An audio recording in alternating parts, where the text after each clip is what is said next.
అలా గంగా ప్రవాహం వంక చూసినా, మనసులో ఊహ చేసిన, చేతనంటిన, గంగాజలాల్ని ఇలా ముట్టుకున్న చేత్తోటి, రెండు కులముల యందు కలుగు పితృగణంబుల నెల్ల సద్యతకి బుచ్చు. తానెక్కడ పుట్టాడో ఆ వంశాన్నే కాదు, తన యొక్క భార్య ఎటువైపు నుంచి వచ్చిందో ఆ వంశాన్ని.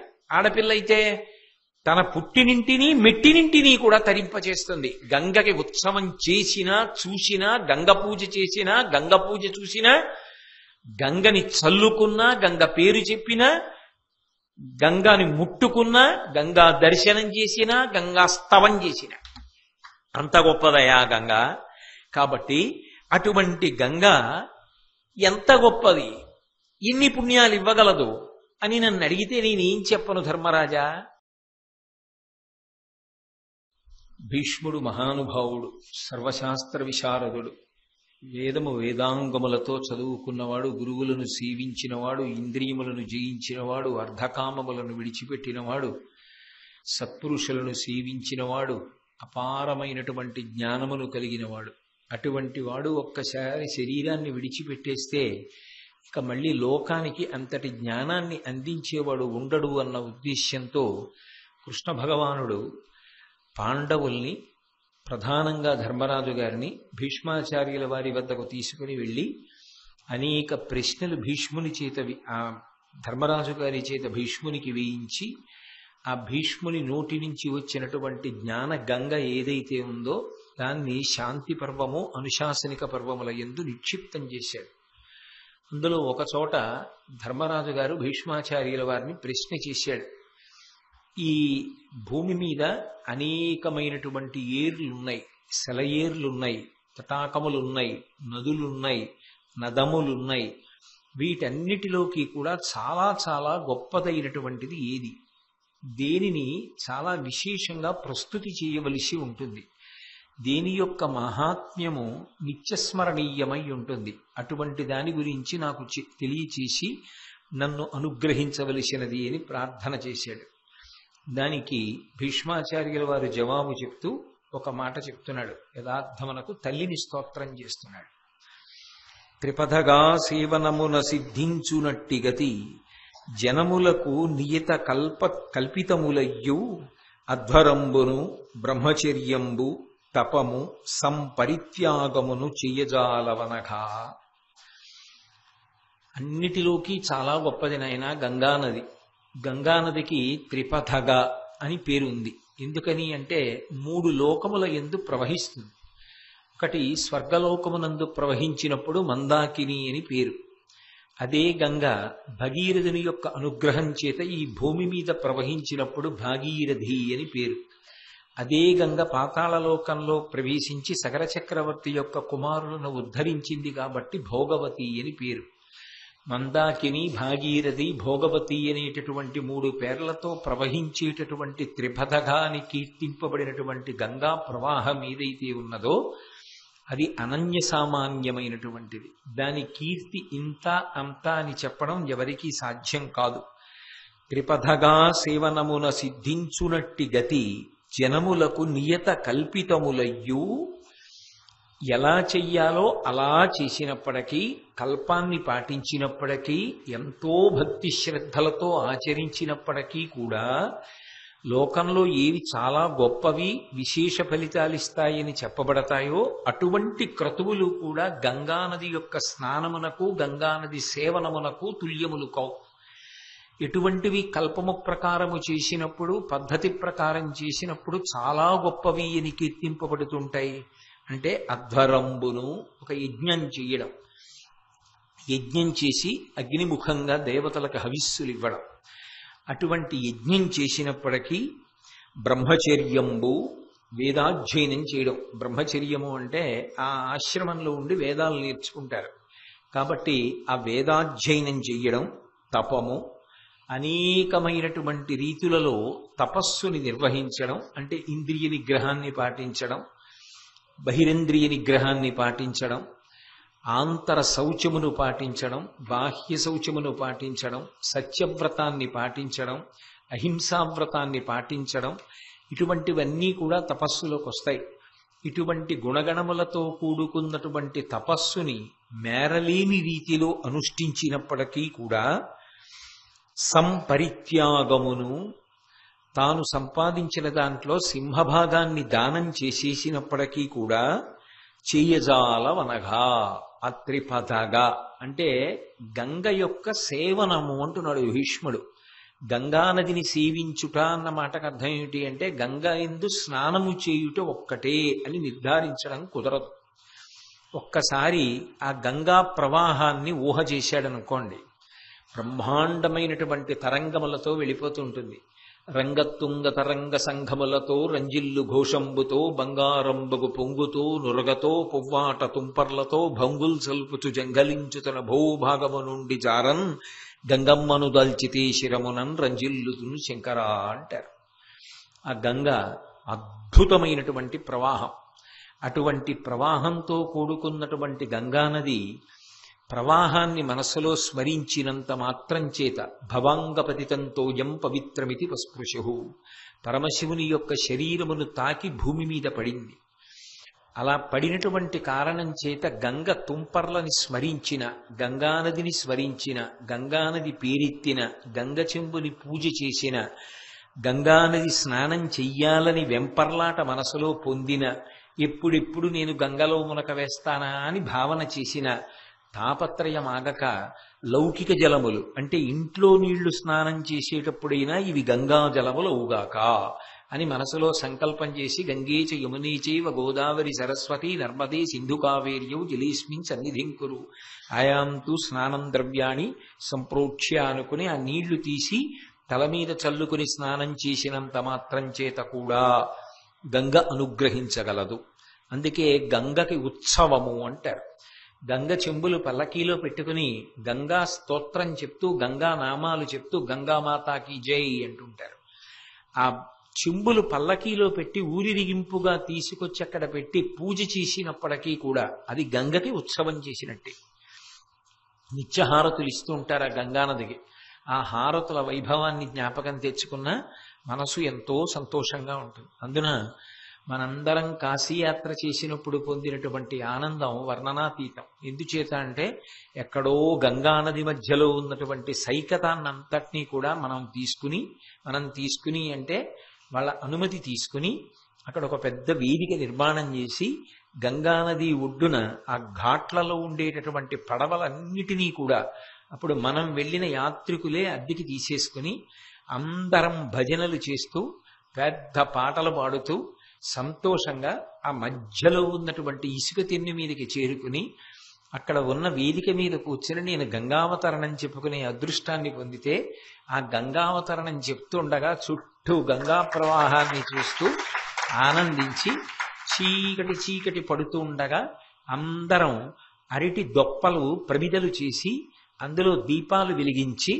యాత్రికులందరం ఆ ఇసుక తిన్నెల మీద విడిచిపెడితే ప్రవాహం వాలు ఎటుందో ఆ దీపాలన్నీ ఒక్కసారి అలా వెళ్ళిపోతుంటే గంగా ప్రవాహంలో మనం ఆ పడవలలోని ఒడ్డుకొచ్చి ఎదురుగుండా హారతి జరుగుతుంటే అభిముఖంగా పడవలలో కూర్చుని ఆ హారతిని అంతటినీ చూస్తూ ఎంతో ఆనందపడిపోయాం.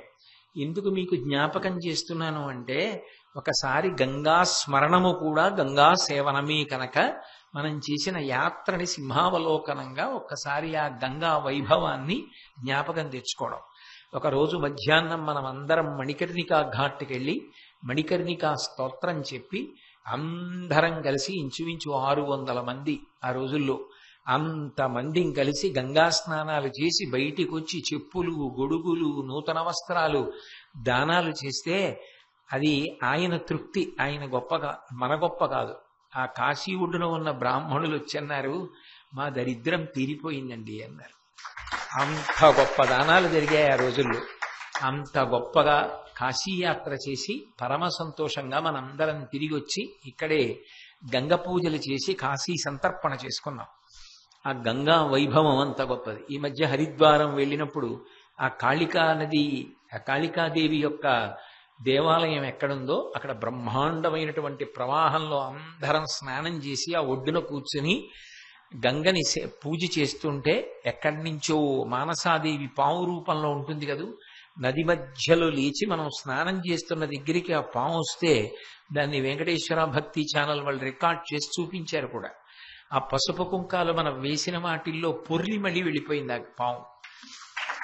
అలా ఆ గంగని అనేక పర్యాయాలు సేవించుకునేటటువంటి అదృష్టాన్ని ఆ గంగానది మనకిచ్చింది. పరీక్షిత్ మహారాజు గారు అంటాడు, ఆ తల్లి ఎంత గొప్పది అంటే, ఒక్కసారి అమ్మా అని పిలిచిన నరు పొమ్మా అని ముక్తి కడకు బుట్టువట, లిమ్మా నీ రూపముతో రమ్మా నాకెదురంగ గంగ రమ్యతరంగా అంటాడు. ఒక్కసారి గంగ దగ్గరికి వెళ్ళి అమ్మా అంటే చాలట, పొమ్మా అని ముక్తినిస్తుందట. అటువంటి ఓ గంగా సాకారంగా లేచి అమ్మా రావా, వచ్చి నన్ను అనుగ్రహించవా అంటాడు. కాశీఖండంలో శ్రీనాథుడు ఏదో పార్వతీదేవి ప్రాణోత్క్రమణమైన అవుతున్నటువంటి వ్యక్తిని కాశీపట్టణంలో తన ఒళ్ళో పడుకోబెట్టుకుని, పాలిండ్లు కదలంగ పసిడిపయ్యద వీచు అచలాధిపుని కూర్మి ఆడుబిడ్డ ప్రత్యక్షమై వచ్చి భాగీరథీ గంగ మృదులహస్తము సాచి విపునిమురు. ఆ గంగమ్మ సాకారంగా లేచి వచ్చి ప్రాణోత్క్రమణం అవుతున్న వ్యక్తికి చెమట పట్టి బాధపడుతుంటే ఒళ్ళంతా నిమురుతుంది. కాబట్టి ఆ గంగ ఎంతో మందిని ఎన్నో రకాలుగా అనుగ్రహించినటువంటి నది. నమ్ముకున్న వాళ్ళకి నమ్ముకున్నంత. ఆ నది అండి నీరండి అన్నవాడికి అంతే, నమ్ముకున్న వాడికి నమ్ముకున్నంత. తాడేపల్లి రాఘవనారాయణ శాస్త్రి గారు గంగలో స్నానం చేయడానికి వెళ్ళారు. స్నానం చేస్తుంటే ఆయనకి గుర్తొచ్చింది, అయ్యో గంగమ్మ స్త్రీ స్వరూపమే, మహాతల్లి, ఆవిడికి నేనేం తీసుకురాలేదు బహుమానం అని జ్ఞాపకానికి వచ్చి భార్యని, ఏమోయ్ నీ చెవి తాటంకాలు ఇయ్యి వేస్తానన్నారు. ఆవిడ ఇచ్చారు. వేసేసి ఏదో పుల్ల పెట్టుకున్నారు ఆవిడ, అలా కనపడకూడదు కాబట్టి వేసేసి ఆయన నమస్కారం చేసి ఆయన ఉన్న విడిదికి వచ్చేసారు. వచ్చేసి పూజ చేసుకుందామని కూర్చున్నారు. ఆ తటంకాలు అక్కడే ఉన్నాయి, పూజా మందిరంలో ఉన్నాయి. ఆయన కళ్ళబోయారు. రాత్రి పడుకుంటే గంగమ్మ కల్లోకి వచ్చింది. శాస్త్రి, నువ్వు 100 ఏళ్లు బతకాలని నేను కోరుకుంటాను. నా ప్రియమైన కుమారుడవు, నువ్వు ఉన్నావు అన్నదానికి సూచన కదా నీ భార్య తటంకాలు. అవి నాకు ఇచ్చావేమిటో, అవి నాకు అక్కర్లేదు, ఇంకేదైనా ఇయ్యి బహుమానంగా అంది. మరునాడు ఆయన స్నానం చేస్తూ చేతి ఉంగరం తీసి గంగమ్మకి ఇచ్చేశారు. మహానుభావులకి నమ్ముకున్న వారికి నమ్ముకున్నంత. కాబట్టి భీష్ముడు చెప్తున్నమాట నీ చెప్పట్లేదు. భీష్ముడు అంటున్నాడు, త్రిపథగా సేవనమున సిద్ధించునట్టి గతి జనములకు నియత కల్పితములయ్యో అధ్వరంబును బ్రహ్మచర్యంబు తపము సంపరిత్యాగమును చేయజాలవనగా. ఆఖరికి యజ్ఞము కాని, వేదాధ్యయనము కాని, గొప్ప తపస్సు కాని, దానం చెయ్యడం కాని గంగానది యొక్క సేవనములకు సమానమైనటువంటివి కావు. మేనించుక సోకిన గంగానది తోయములు జనుల కల్మషకోటిం కోనడిచి పురందర లోకానందము పొందజేయు నాగమవేది. ఓ ఆగమవేది, వేదములను బాగా చదువుకున్నవాడా ధర్మరాజా, నీకు తెలియని విషయమా? గంగానదిలో స్నానం చెయ్యక్కర్లేదయా. తెలిసి కాని తెలియక కాని గంగాజలం ఒంటికి తగిలితే, సంప్రోక్షించినప్పుడు గంగ తల మీద పడినా కూడా ఆ గంగ ఏం చేస్తుంది అంటే సమస్త పాపములను పరిహరించి స్వర్గలోక నివాసాన్ని ఇప్పిస్తుంది.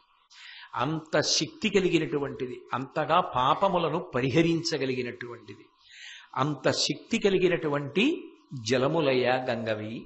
అందున మీరు ఒకటి గమనించాలి, గంగానదిని స్తుతి ఎందరో చేశారు. శంకరాచార్యుల వారంతటి వారు కూడా గంగాష్టకం చేశారు. మిగిలిన వాళ్ళు గంగానదిని స్తోత్రం చేయడం భక్తులుగా చేస్తారు. భీష్ముడు భక్తుడుగానే కాదు, అమ్మకి కొడుకుగా కూడా స్తోత్రం చేస్తున్నాడు. ఎందుకంటే గాంగేయుడు ఆ అమ్మకి కొడుకు కాబట్టి ఆ అమ్మని స్తోత్రం చేయడం ఎంత సంతోషంగా ఉంటుంది. అందున మహాపురుషుల యందు ఒక లక్షణం ఉంటుంది, వాళ్ళు అవతార పరిసమాప్తి చేసే ముందు తల్లిని ఒక్కసారి స్మరిస్తారు తప్పకుండా. చంద్రశేఖరేంద్ర సరస్వతి మహాస్వామి వారంతటి వారు ఇక తన బ్రహ్మైక్యాన్ని పొందుతారు అనగా, మహాలక్ష్మమ్మ గారు తల్లిగారి యొక్క చిత్తరువు తీసుకెళ్లిపోతుంటే పిలిచి ఒకసారి కళ్ళకద్దుకుని తల మీద పెట్టుకుని ఇచ్చేసి కలవై వంక తిరిగి నమస్కారం చేసి బ్రహ్మీభూతులైపోయారు. అందుకని తల్లి మీద ఎంత భక్తి ఉంటుంది భీష్ముడికి. అందుకని ఏదో ఎక్కువ చేసి చెప్తున్నాడు అనుకోకూడదు. గంగ యొక్క వైభవం అంతే. కాబట్టి పురందరలోకానందము పొందచేయు నాగమ వీధి, వేదములను చదువుకున్నవాడా, స్వర్గలోకమునకు చేర్చగలిగినటువంటి శక్తి కలిగినది గంగానది. మును పాపములిన్ని యొనర్చిన పిదపను గంగనాడ, చీకటి రవి తోచిన విరియ గతి విరియు అయ్యనగుడు ఇలాతలము దొరగి అమరతనుందున్.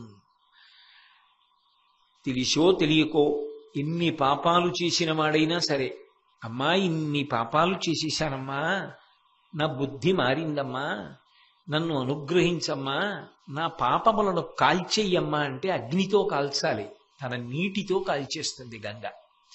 ఆ గంగ యందు గ్రుంకులిడినటువంటి వాడికి సమస్త పాపములు పోతాయి. అంటే దాని అర్థం గంగలో స్నానం చేసి బయటికి వచ్చి పాపాలు చేసి మళ్ళీ స్నానం చేసేసి వచ్చేస్తుండమని కాదు. ఒకసారి స్నానం చేశాము అంటే బుద్ధి యందు మార్పు రావాలి.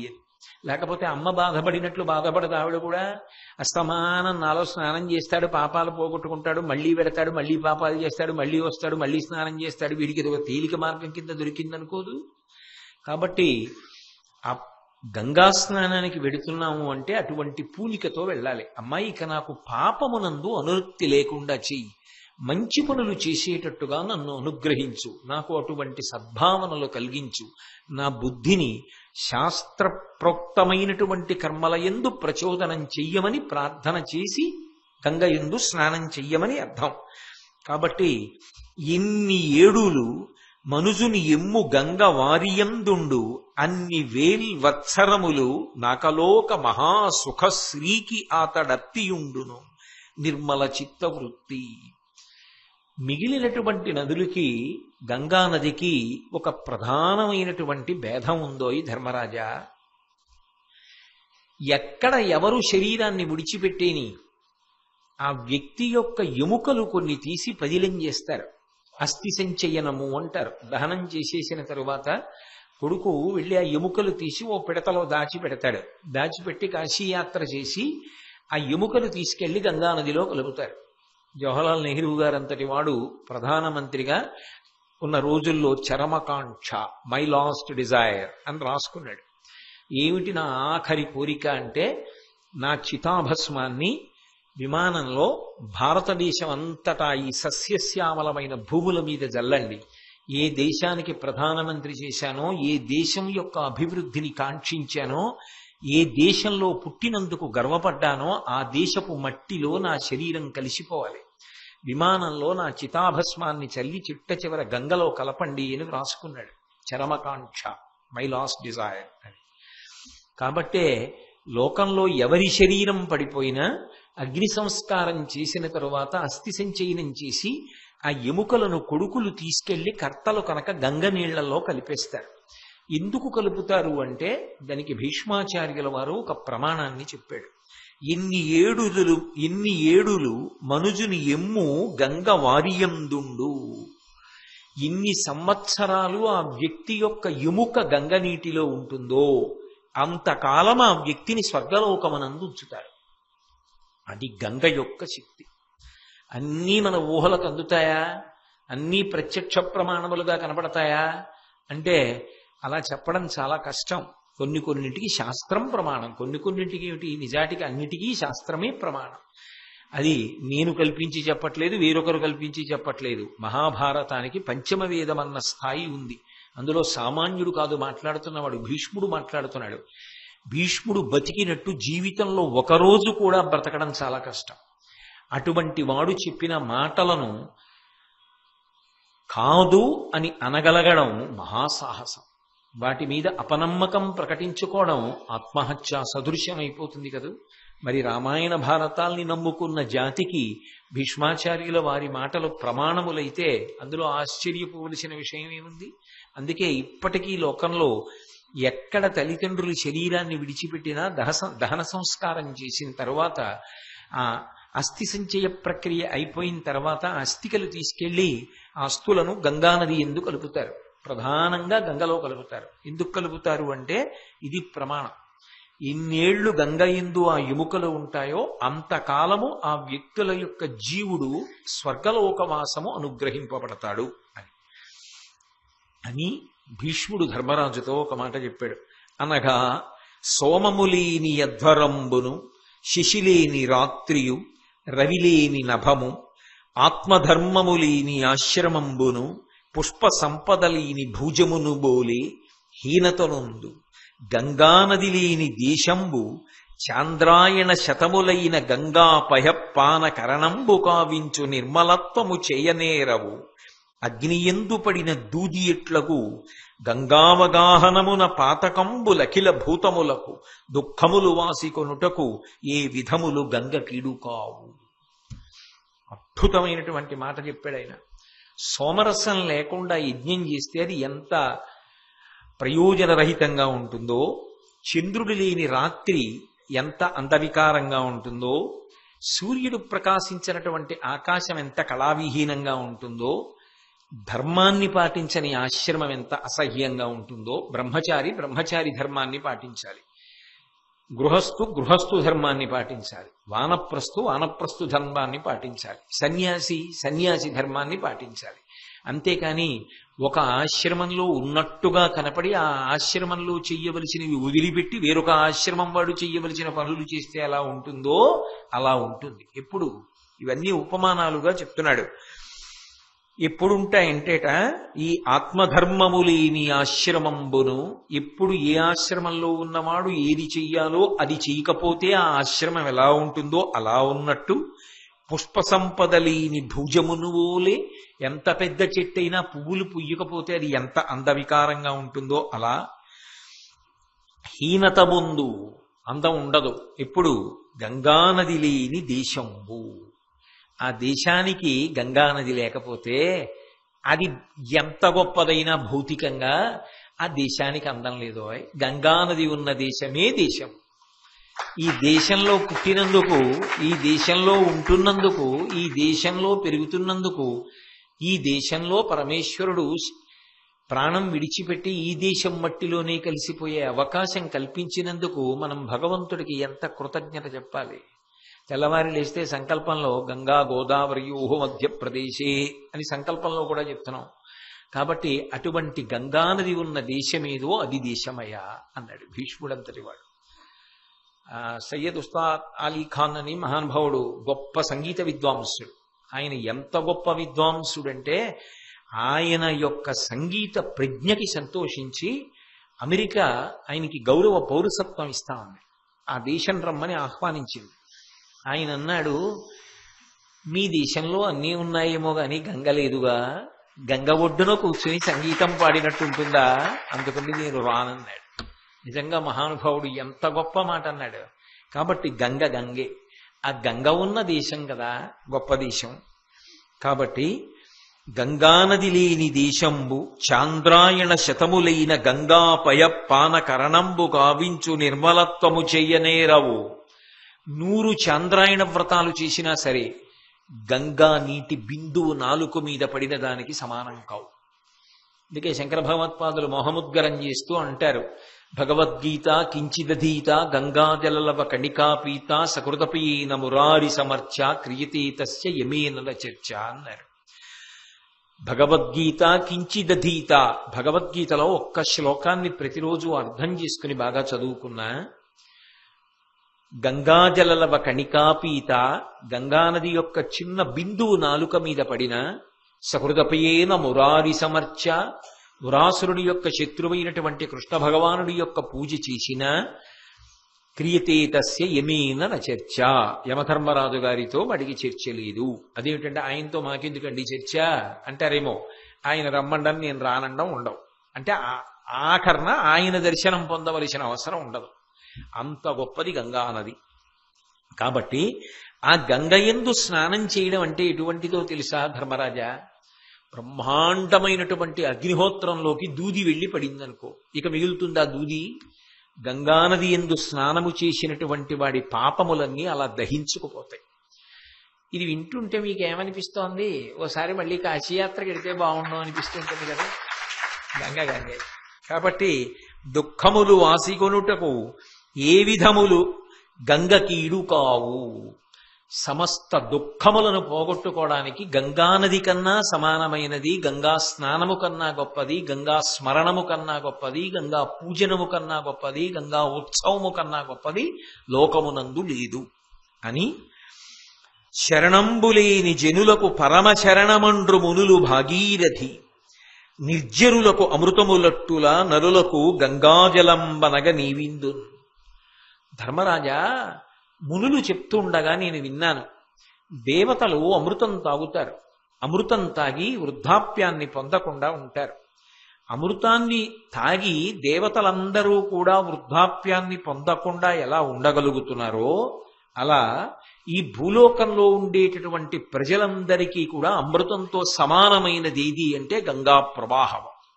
గంగానది నీరు తాగడం, గంగా స్నానం చెయ్యడం, గంగా స్మరణం, గంగా సేవనం, గంగా పూజనం, గంగా ఉత్సవం అమృతాన్ని తాగడంతో సమానం. దేవలోకంలో ఉన్న దేవతలకి అమృతం ఉంటే భూలోకంలో ఉన్న ప్రజలకి గంగానది ఉన్నది అని మునులు చెప్పుకుంటూ ఉండగా నేను విన్నాను ధర్మరాజా. అంత గొప్పదయా గంగా అని ధర్మరాజు గారితో చెప్తూ ఒక పాట అన్నాడు. తలపై జాహ్నవి వాలుక అలికి కొనిన పాలతటి అంతర్మృత్ సంకలితము చేసిన పాపంబులు తొలగు సుపర్ణుగనిన భుజగముల క్రియన్. గంగానది స్నానం చేసేటప్పుడు ఓ ధర్మరాజా, 2 కార్యాలు చేసిన వాడు ఉంటాడే, వాణ్ణి చూసి గరుత్మంతుణ్ణి చూస్తే పాములు ఎలా పారిపోతాయో అలా పాపములు పారిపోతాయి. ఏమిటా 2 పనులు అంటే, తలపై జాహ్నవి వాలుక అలికి కొనిన ఆ గంగానదీ ప్రవాహం లోపల ఉన్నటువంటి ఇసక కొద్దిగా, ఏదో దోషిళ్ళు కాదు, కొద్దిగా ఇసక తీసుకుని తల మీద రాసుకున్నవాణ్ణి, అలాగే పాలతటి అంతర్మృత్ సంకలితము చేసిన ఆ నదీ ప్రవాహంలో అడుగున ఉన్నటువంటి కొద్దిగా మట్టి తీసి, మట్టి అంటే ఏదో దోషిళ్ళని కాదు, ఓ చిటికెడు తీసి ఇలా లలాటమునందు పెట్టుకుని స్నానం చేసిన వాడెవరుంటాడో అలాంటి వాడి యొక్క పాపములు గరుత్మంతుని యొక్క దర్శనం చేసినటువంటి పాములు ఎలా పారిపోతాయో అలా పారిపోతాయి. అంటే గంగా నదియే కాదు, గంగ ఒడ్డునున్న ఇసుక అంత గొప్పది. అంటే దాని అర్థం ఏంటి? గంగానదిలో స్నానానికి వెళ్ళేటప్పుడు చిటికెడి ఇసుక తీసి తల మీద వేసుకుని గంగలో స్నానం చేసేటప్పుడు ఇంత మట్టి తీసి ఇలా పెట్టుకున్న వాడి యొక్క పాపములు గరుత్మంతుణ్ణి చూసిన పాపముల వలె పారిపోతాయి. నేను చెప్పట్లా, భీష్మాచార్యుల వారు చెప్పిన మాట. కాబట్టి అంత గొప్పదయా గంగానది యొక్క స్నానం, ఆ గంగానది దర్శనం అంత గొప్పది.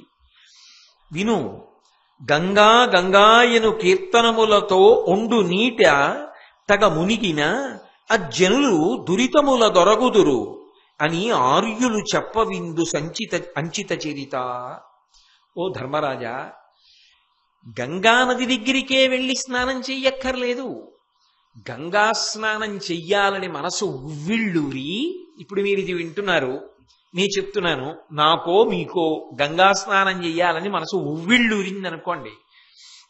రేపు ఉదయం స్నానం చేసేటప్పుడు బిందెలో నీళ్లు పట్టుకుని ఒకసారి దాని వంక చూసి ఏమీ చెప్పక్కర్లేదట, ఇదే గంగాజలం అనుకుని గంగా గంగా అనుకుని ఎవరైనా స్నానం చేస్తే గంగా స్నాన ఫలితాన్ని నాకు ఇయ్యమ్మా అని భావన చేసి ఆ నీళ్లు పోసుకున్నా అవి గంగానదీ జలములు కాకపోయినా వాడికి గంగా స్నాన ఫలితమును గంగ కట్టబెడుతుంది. అది గంగానది యొక్క వైభవము, గంగానది అధిష్టాన దేవత యొక్క అనుగ్రహము. అటువంటి నదులు ఉన్న దేశంలో పుట్టాం కాబట్టే బకించంద్ర చటర్జీ దేశాన్ని కీర్తిస్తూ వందే మాతరం సుజలాం సుఫలాం మలయజ శీతలాం సస్యశ్యామలాం మాతరం వందే మాతరం అని కీర్తించాడు. కాబట్టి అంత గొప్పదయా. వినిన వేడుక చేసిన కనిన చేతనంటినను 2 కులములయందు కలుగు పితృగణంబులనెల్లా సద్గతికి పుచ్చు గంగ ఎటు చేయునో అవగాహనమున. ఓ ధర్మరాజా, గంగానదికి కొన్ని అద్భుతమైన శక్తులున్నాయి. గంగానది గురించి విన్నా ఒక్కసారి వాడు గంగానది గురించి విన్నాడు.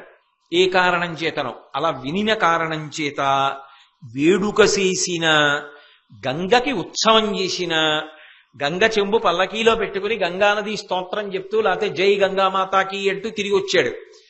ఆ గంగ బింది చెంబులన్నింటికీ హారతి ఇచ్చాడు. ఆ గంగ నీళ్లకు పూజ చేశాడు. ఆ గంగ చల్లుకున్నాడు.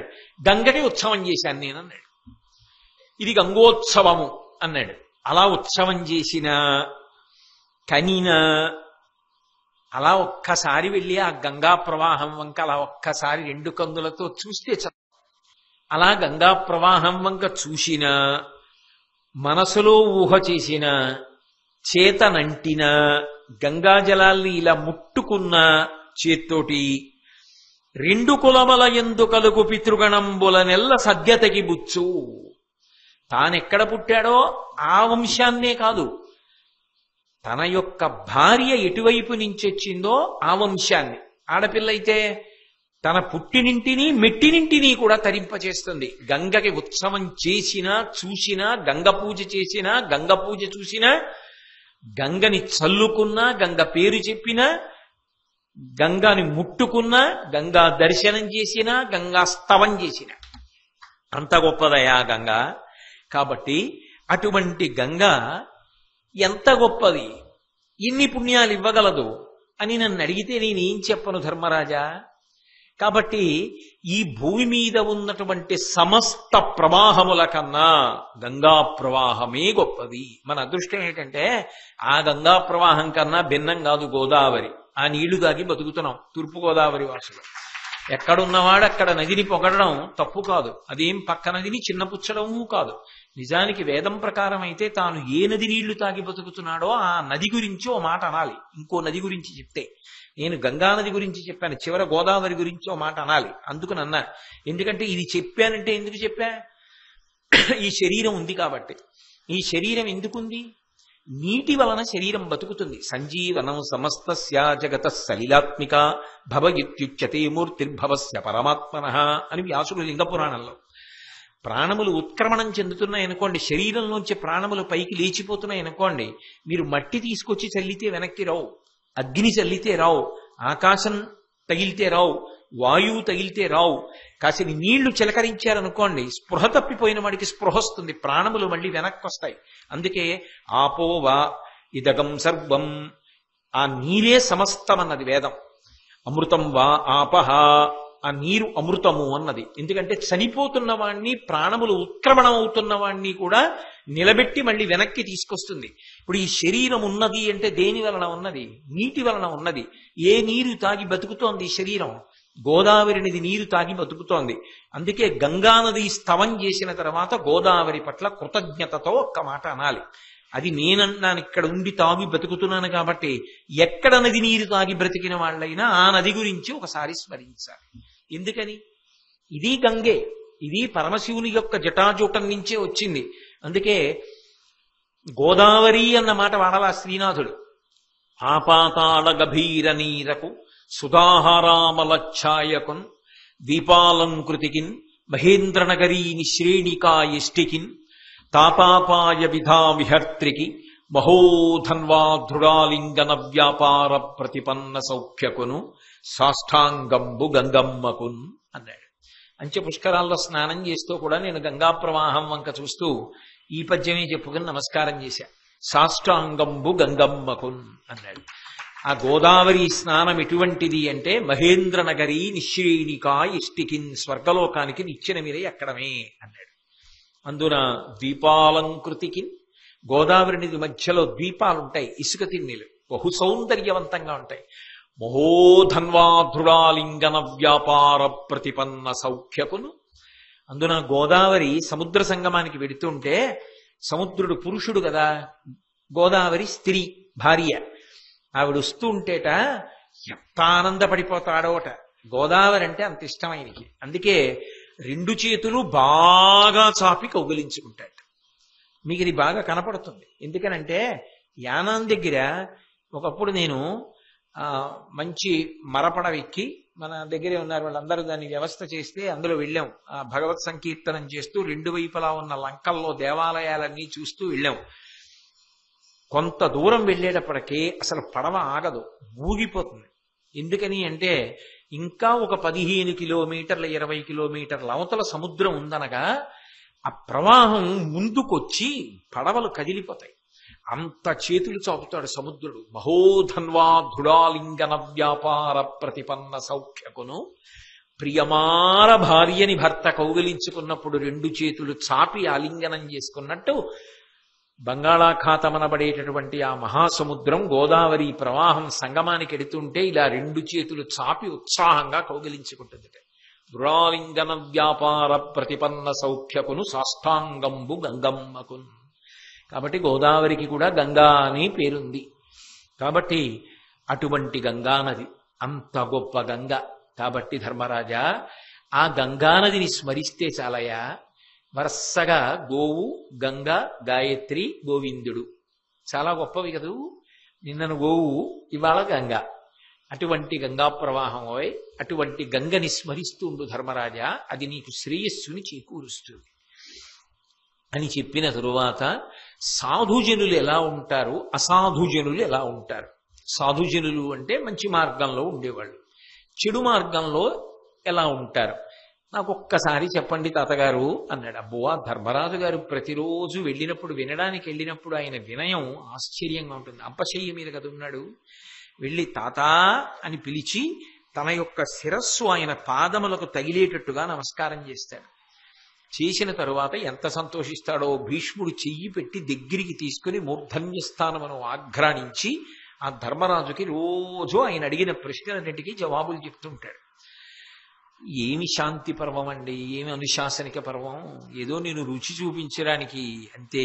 2 మీకు తెలియందా, మీకు అన్నీ తెలుసు, మీరు చదువుకున్నవారు, ఏదో మనం తెలిసిన వాళ్ళల్లా కూర్చుంటే పాపం ఆయన ఏం చెప్తాడు భయపడతాడని అలా కూర్చుంటారంతే. కాబట్టి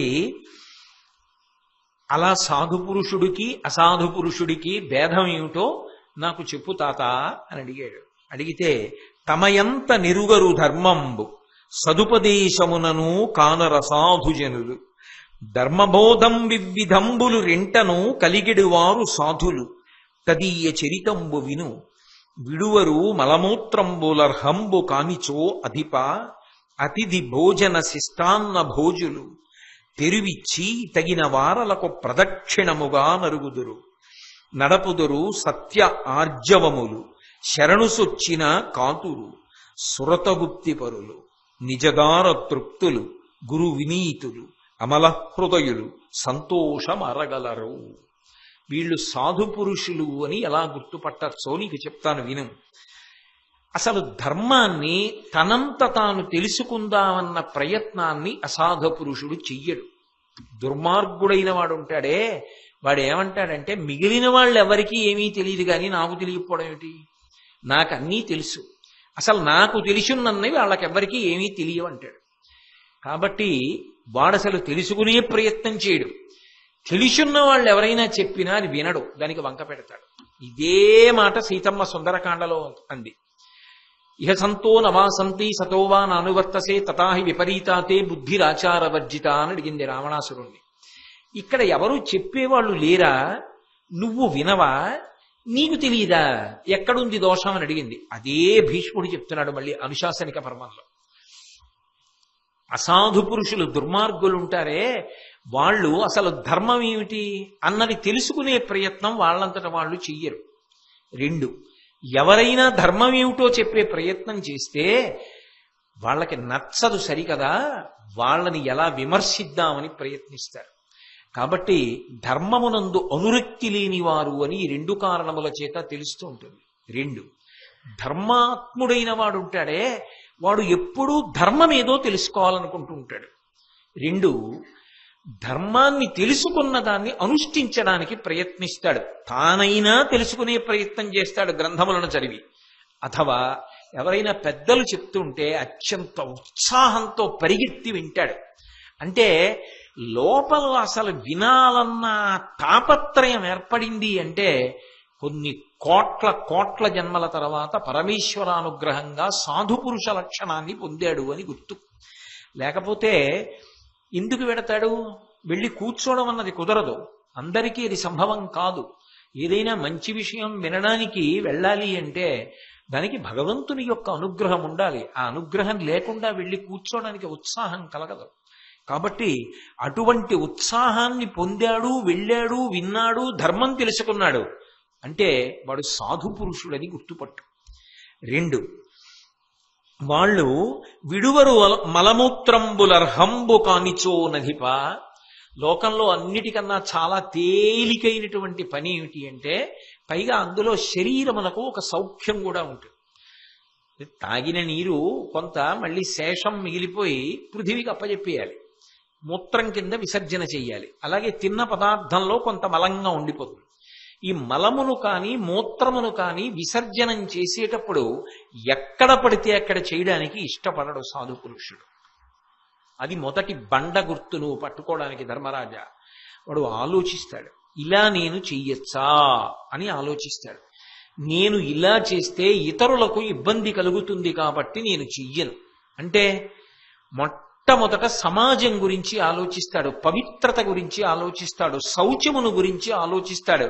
అది ఆలోచించాడు అంటే నువ్వు గుర్తుపట్టు, వాడు సాధు పురుషుడు. రాజమార్గములందు మూత్ర విసర్జన చేయడు అంటే 10 మంది తిరిగే ప్రదేశాల్లో నిస్సిగ్గుగా మూత్ర విసర్జన చెయ్యడు. 1. 2, ఆవుల మందలు ఎక్కడ తిరుగుతుంటాయో అటువంటి చోట ఆవులు ఉన్న ప్రదేశంలో మధ్యలో నిలబడి మూత్ర విసర్జన చెయ్యడు.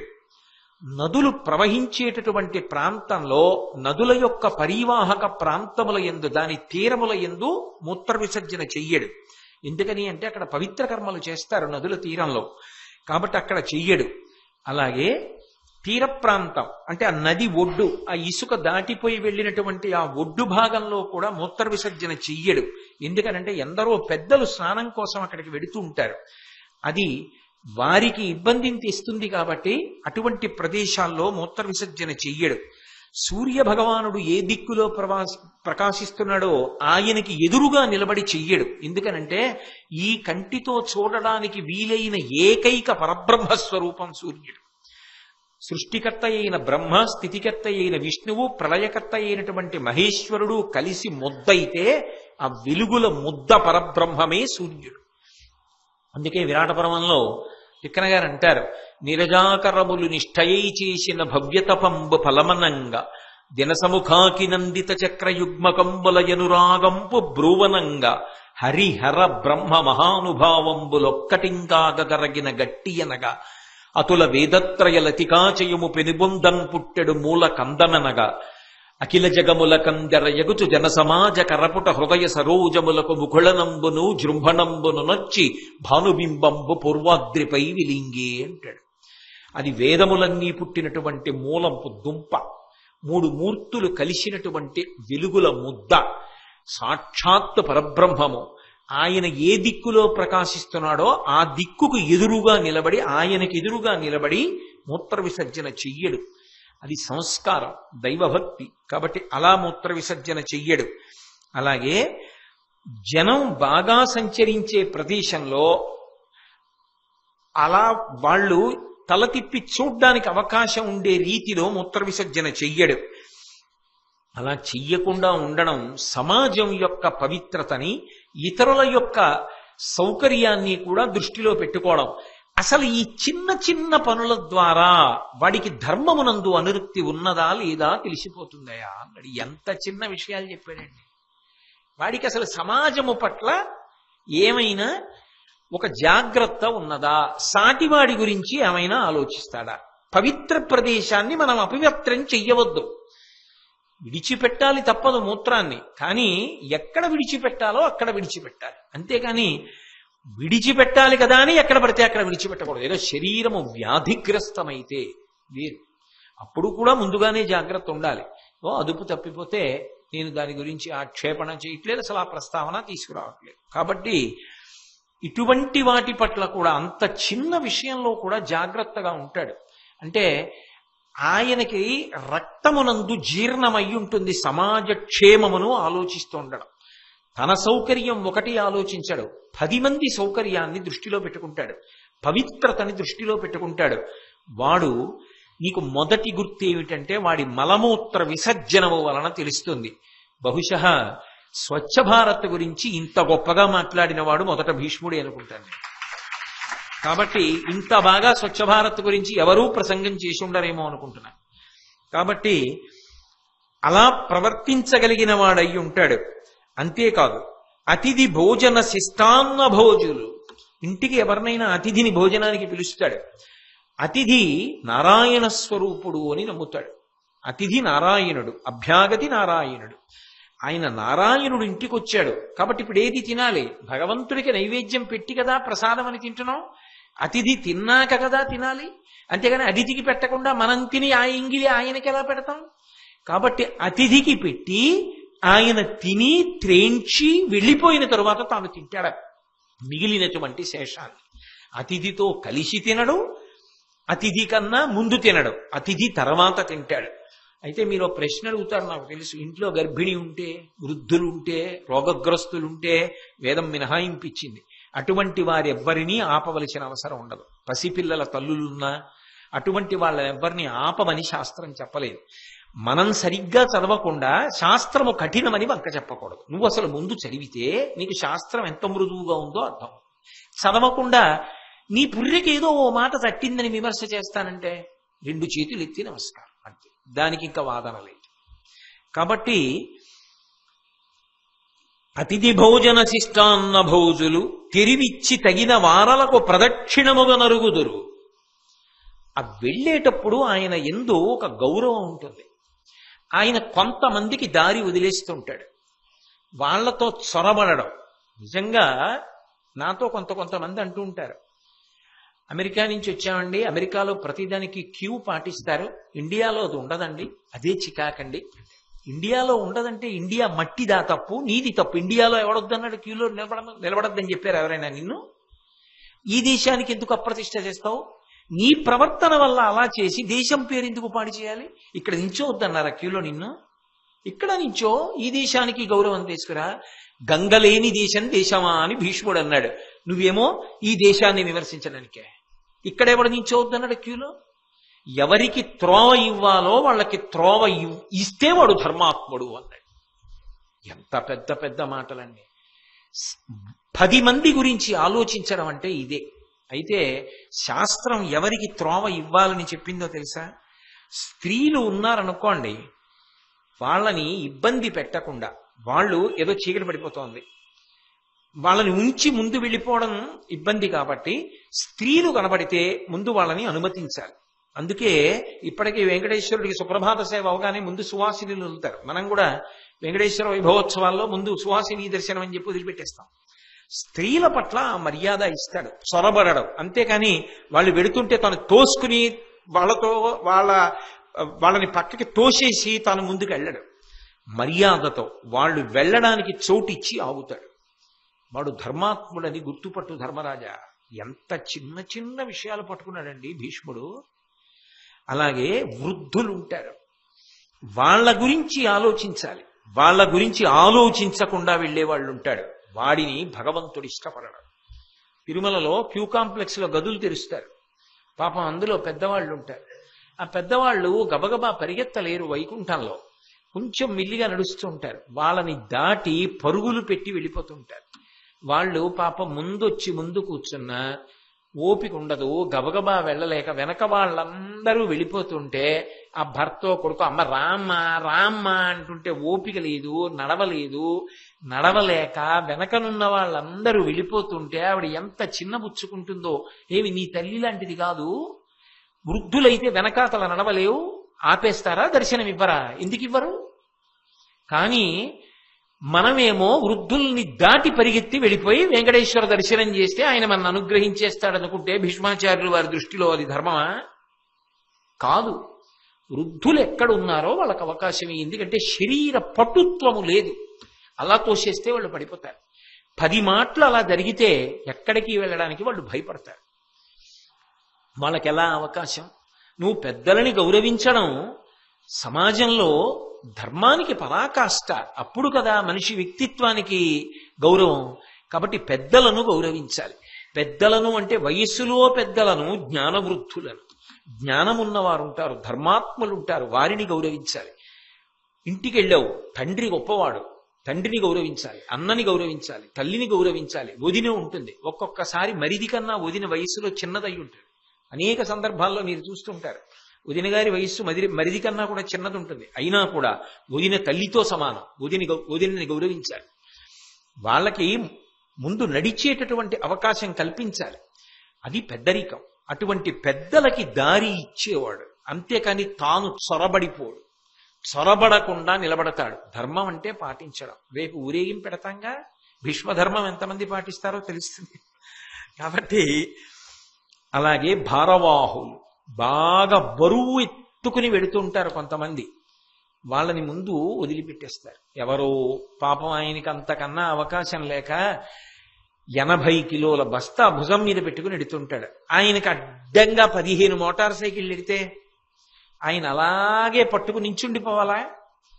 ఆయన పెద్ద బరువు మోస్తున్నాడు, ఆయన వెళ్ళిపోవడానికి నువ్వు అవకాశం ఇవ్వాలి. అది మర్యాద.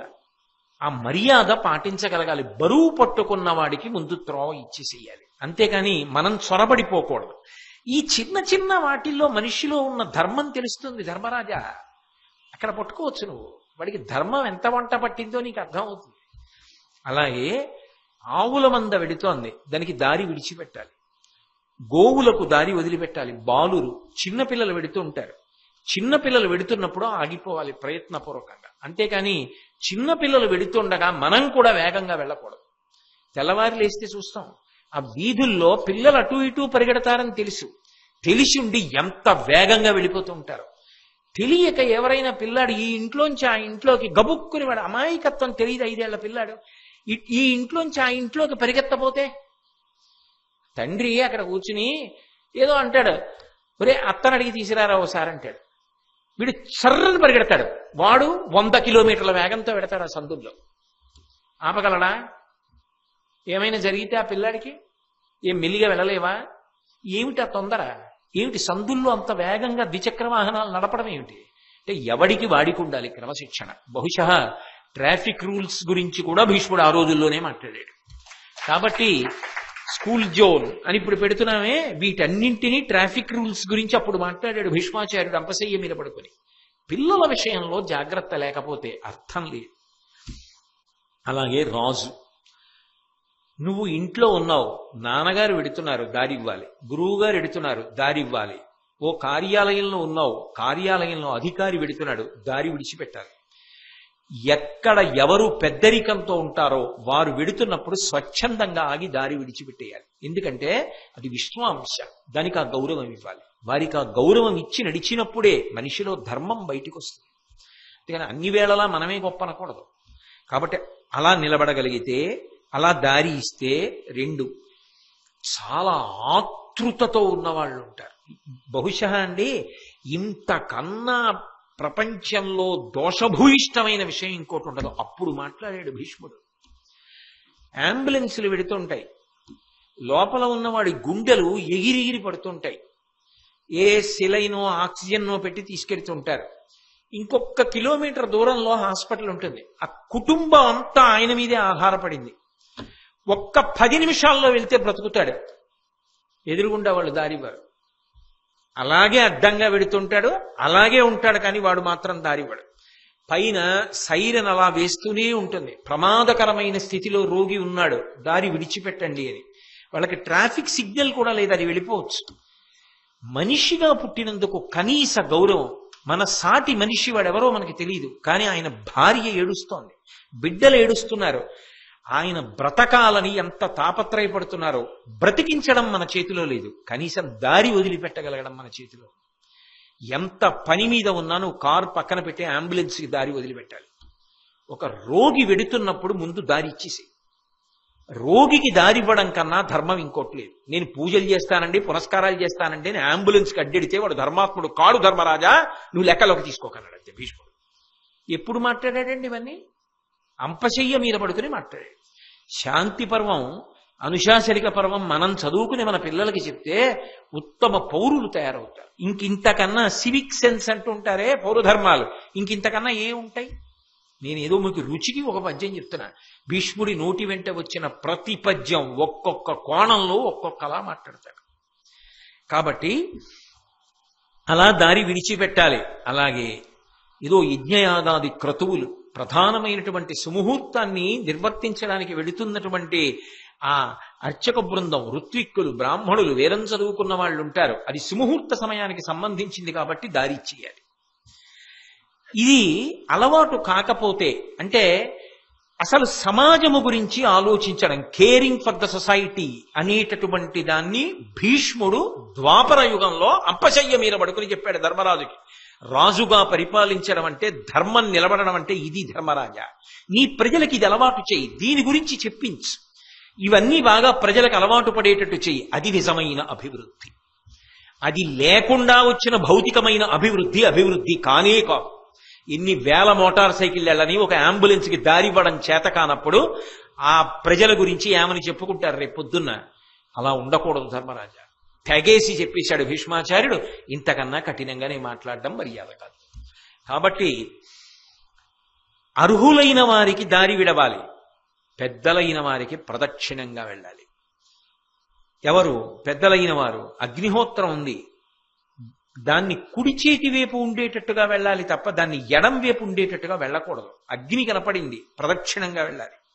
వృద్ధులు కనపడ్డారు, ప్రదక్షిణంగా వెళ్ళాలి. ఎద్దు కనపడింది, ప్రదక్షిణంగా వెళ్ళాలి. ఆవు కనపడింది, ప్రదక్షిణంగా వెళ్ళాలి. దేవాలయం కనపడింది, ప్రదక్షిణంగా వెళ్ళాలి. దేవుడు, ఉత్సవమూర్తి కనపడ్డారు, ప్రదక్షిణంగా వెళ్ళాలి. అలాగే గోశాల కనపడింది, ప్రదక్షిణంగా వెళ్ళాలి. వేదం చదువుకున్న వాళ్ళు కనబడ్డారు, ప్రదక్షిణంగా వెళ్ళాలి. పరమ ధర్మాత్ముడైన ధార్మికుడు కనబడ్డాడు, ప్రదక్షిణంగా వెళ్ళాలి. వృద్ధులు కనబడ్డారు, ప్రదక్షిణంగా వెళ్ళాలి. అలా వెళ్ళాడంటే వాడి మనసులో కొంతమందిని గౌరవిస్తాడు. గౌరవించడం గొప్పతనం, ఎవడినైనా ధిక్కరించడం అన్యాయం, సంస్కార రాహిత్యం. కాబట్టి అలా ఎవడు గౌరవించగలడో, అలా ఎవరు ప్రవర్తించగలడో వాడు ధర్మాత్ముడు. బాబోయ్, ఎలా మాట్లాడాడండి అసలు మహానుభావుడు! ఇన్ని విషయాలు నేర్పాడండి మనుష్యులకి. ఇది లేనప్పుడు ఎన్ని ఉపవాసాలు చేశావు, ఎన్ని తులసి దళాలెట్టుకు వెళ్ళావు, ఎన్ని మారేడు దళాలెట్టుకు వెళ్ళావు, ఎప్పుడు స్నానం చేశావు, ఎక్కడ స్నానం, ఏమి ఉపయోగం ధర్మరాజా? మనిషి మనసులో మార్పు రావాలి, సమాజం గురించి ఆలోచించాలి. అది నిజమైన ధర్మం సుమా. అప్పుడు మాట్లాడాడు సమాజ సేవ గురించి. కాబట్టి విడువరు మలమూత్రంబులర్హంబు కానిచో అధిప అతిథి భోజన శిష్టాన్న భోజులు తెరివిచ్చి తగిన వారలకు ప్రదక్షిణముగా నరుగుదురు నడపుదురు సత్య ఆజ్యవములు. ఎప్పుడు నిజమే మాట్లాడతారు, రుజుత్వం. ఏది మాట్లాడారో దాన్నే పాటిస్తారు తప్ప ఒకటి చెప్పడం, ఒకటి చెయ్యడం, ఇంకొకటి చెప్పడం ఉండవు. సత్యము చెప్తాడు, ఏది చెప్పాడో అదే చేయడానికి ప్రయత్నిస్తాడు, అదే చేస్తాడు. అది రుజుత్వం. అలా ఉంటారు. అలాగే శరణు సొచ్చిన కాతురు. ఎంత తప్పు చేసిన వాడు కానివ్వండి, అయా నన్ను క్షమించండి అన్నాడు అనుకోండి, అంతే, మర్చిపోతాడు, వదిలిపెట్టేసి కౌలించుకుంటాడు, పరమస్నేహ భావనతో ఉంటాడు. క్షమించండి అన్నాడు అనుకోండి, అంతే, ఇక పట్టించుకోడు. అది గొప్పతనం. కాబట్టి శరణన్న వారిని కాపాడతాడు. సురతగుప్తి పరులు, దీని గురించి పెద్ద వ్యాఖ్యానం చేయక్కర్లేదు. ప్రతివారు పెళ్లి చేసుకుంటారు, సంతానాన్ని కంటారు.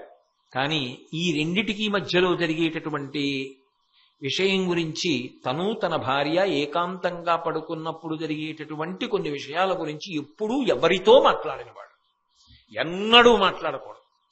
అలా మాట్లాడకుండా మాట మీద జాగ్రత్త ఉండేవాడు, అదుపు ఉండేవాడు. అంతేకాని అర్థం పర్థం లేకుండా అన్నీ మాట్లాడడం అలవాటైన వాడు కానివాడు. నిజదార తృప్తులు. తన భార్య యందు అపారమైన ప్రేమన్నవాడు, తన భార్య వలనే ఇంద్రియముల తృప్తిని పొందేటటువంటి వాడు. గురు వినీతుడు. గురువుగారి పేరు చెప్పేటప్పటికి రెండు చేతులు జోడించి నమస్కరించి గురువుగారి పేరు చెప్పేటప్పటికి నేల మీద పడిపోతాడు. గురువు అంటే అంత గౌరవం ఉన్నవాళ్ళు. అమల హృదయులు. మనసులో కల్మషం దానివల్ల పోతుంది, ఈ ఆచరణ వల్ల. ఈ కల్మషం పోయిన మనసు ఉన్నవాళ్ళు సంతోషం ఆరగలరు. ఇటువంటి వాళ్ళు ఎవరున్నారో వాళ్ళు సాధు పురుషులు. వాళ్ళు ఎక్కడున్నా సంతోషంగా ఉంటారు. అలాంటి వాళ్ళు ఎక్కడుంటారో అక్కడ కూడా సంతోషంగా ఉంటారు. కాబట్టి ధర్మరాజా, అటువంటి వారు సాధు పురుషులని గుర్తుపెట్టుకో. అంటే ధర్మరాజు గారు ఒక ప్రశ్న అడిగాడు. చాలా బాగుంది మీరు చెప్పింది తాత. కానీ తాతగారు, ఇవన్నీ పాటించేవాళ్ళు కొంతమంది ఉన్నారు, కానీ వాళ్ళకి ఏదో రోగం వస్తూ ఉంటుందే, వాళ్ళు బాధపడుతుంటారే శారీరకంగా. అంత ధర్మం పాటించేవాడు, అంత మంచివాడు, ఆయనకి అనారోగ్యం రావడం ఏమిటి? ఆయన దగ్గర ఎక్కువ డబ్బు ఉండదు, ఆయన పెద్ద ఐశ్వర్యవంతుడై ఉండడు, ఏదో రెక్కాడితే కానీ డొక్కాడదు, అలా జీవిస్తూ ఉంటాడు. అధర్మాత్ముడు ఉంటాడు, వాడు దీర్ఘాయుర్దాయం పొందుంటాడు, వాడికి ఆరోగ్యం బాగుంటుంది, వాడు మంచి పటుత్వంతో ఉంటాడు, వాడికి చాలా డబ్బు వస్తూ ఉంటుంది. ఏమిటి తాత ఇది లోకంలో విచిత్రం? మరి ఇంత ధర్మాత్ముడు సంతోషంగా ఉండాలి కదా, మరి ఇంత ధర్మాత్ముడు అలా ఉండకపోవడం ఏమిటి? ఇది ఒకటి నాకు ఆశ్చర్యంగా ఉంది తాత. మరి ఇలాంటి వాళ్ళు చాలా మంది దేశంలో బాధపడుతూ కనపడుతున్నారు, సంతోషంగా ఉన్న వాళ్ళు చాలా మంది ధర్మాత్ములైన వాళ్ళు కాకుండా ఉన్నారు. ఇలా ఎందుకుంది? అప్పుడు ధర్మ ఫలితం వ్యతిరేకంగా లేదా? భీష్ముడు నవ్వాడు. నవ్వి, ఒరే నాన్న, విత్తనము లేని అంకురం ఉన్నదా అని అడిగాడు. విత్తనము భూమిలో లేకుండా అంకురం వస్తుందా? మొక్క వస్తుందా? రాదు కదా. విత్తనం ఉంటే కదా అంకురం వస్తుంది. వాడు ఈ జన్మలో ఒకటి అనుభవిస్తున్నాడంటే అది గత జన్మ ఫలితం, అది సనాతన ధర్మమునకు ప్రాణప్రదం. వ్యాసుడు దేవీ భాగవతంలో కూడా ఇదే చెప్తాడు. ఎందుకని అంటే, ఎప్పుడైనా నరహ పరతంత్రాణం పుణ్య పాపానుయోగత, గత జన్మలలో చేసిన పాప పుణ్యములు ఈ జన్మలో ఫలితాన్ని ఇస్తాయి. కాబట్టి గత జన్మలో ఏదో చేశాడు, దాని ఫలితాన్ని ఇప్పుడు అనుభవించేస్తున్నాడు. ఏదో అనారోగ్యం వచ్చింది, డబ్బులు లేవు, ఆ బాధ అలా పడుతున్నాడు. కానీ ఈ జన్మలో చేసిన ధర్మం పోతుంది అనుకుంటున్నావా? ఆయన్ని రెండు రకాలుగా కాపాడుతుంది. ఒకటి, ఈ జన్మలో ఆయన ధర్మాత్ముడైన కారణం చేత ఒకానొక స్థితిలో భగవదనుగ్రహం చేత జ్ఞానం పొందాడో, ఇవన్నీ పడుతున్నది శరీరం, ఇది నేను కాదని సాక్షిగా నిలబడతాడు. ఆ స్థాయి అనుకరించేది కాదు. ఆ స్థాయిలో ఉన్నవారు దీని క్లేశము తన క్లేశం అనరిక.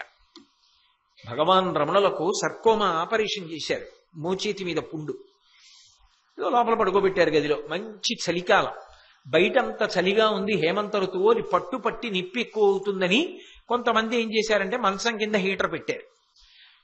తెల్లవారేటప్పటికి ఆయన శరీరం అంతా ఉబ్బి బద్దలైపోయినట్టు అయిపోయి అందులోంచి నెత్తురు కారుతోంది, ఎక్కువైపోయి. వైద్యులు వచ్చి చూశారు. అయ్యయ్యయ్యయ్యయ్యో, ఎవరు పెట్టారండి హీటరు? అలా పెట్టకూడదు, హీటర్ పెడితే సర్కోమా ఆపరేషన్ ఫెయిల్ అయిపోతుంది, విఫలమైపోతుంది, అది మళ్ళీ వికటించింది. ఎవరు పెట్టారన్నారు. వాళ్ళు తెలియక మేము పెట్టామండి అని రమణ మహర్షితో అన్నారు. అరుణాచల భగవాన్ రమణులు నేను చెప్పేది. ఆయనతో అన్నారు, అయ్యా మీకు రాత్రి హీటర్ పెట్టినప్పుడు పడకపోతే మీరు ఇబ్బంది పడుతూ ఉంటే మీరు చెప్పచ్చు కదా పిలిచి అన్నారు. ఆయన అన్నారు, వాళ్ళేమో దీన్ని కోసేసి నిప్పిపోతుందన్నారు, మీరేమో ఆ యంత్రాన్ని పెట్టి దీనికి బాగుంటుందన్నారు. ఇదేమో నాకు బాగులేదు, నిప్పెడుతోందని ఇది బాధపడుతోంది. వాళ్ళు చేసిన తమాషా చూశా, మీ తమాషా చూశా, దీని తమాషా చూశా, మూడు చూస్తున్నారు అన్నారు. అదేమిటి అంటే, ఆయన ఇది కాదు వేరు. రాత్రి పడుకున్నారా? ఓ ఇది పడుకుంది అనేవారు. ఇది వేరు, నేను వేరు, నేను దీన్ని ధరించాను. అందుకే మృత్యు సమయమునందు కూడా పరమ సంతోషాన్ని ప్రకటించి, అమ్మయ్య ఇందులోంచి విడుదల పొందుతున్నానని ప్రాణవాయువు తెస్తుంటే వద్దని చెప్పి వదిలిపెట్టారు. భీష్ముడు అలాగే వదిలిపెట్టాడు. అంటే ప్రాణవాయువు తెస్తున్నాడని కాదు, మాఘమాసం వచ్చేసింది కాబట్టి. అలా జ్ఞానమునకు వెళ్ళిపోతాడనుకోండి, అప్పుడు శరీర బాధకి సాక్షి. రామకృష్ణ పరమహంసకి వచ్చింది రాచపుండు, సాక్షి.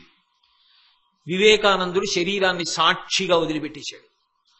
మహాత్ములైనటువంటి వారు తమ అనారోగ్యానికి, తమ బాధలకు తాము సాక్షిగా ఉండి దానితో తాదాత్మ్యత చెందకుండా ఇది బాధపడుతోంది అని గమనించి చిట్ట చివర ఇది పడిపోతున్నప్పుడు కూడా ఇది పడిపోతోందని తాము సాక్షిగా ఉండిపోతారు. ధర్మానుష్ఠాన బలము చేత జ్ఞానము కలిగి పునరావృత్తి రహిత శాశ్వత శివ సాయుధ్య స్థితిని పొందేస్తారు.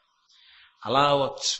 లేదా గత జన్మలలో చేసిన పాపపుణ్యముల వలన ఈ జన్మలో కష్టపడినా ఈ జన్మలో చేసిన ధర్మం మాత్రం పోదు, వచ్చే జన్మలో కాపాడుతుంది.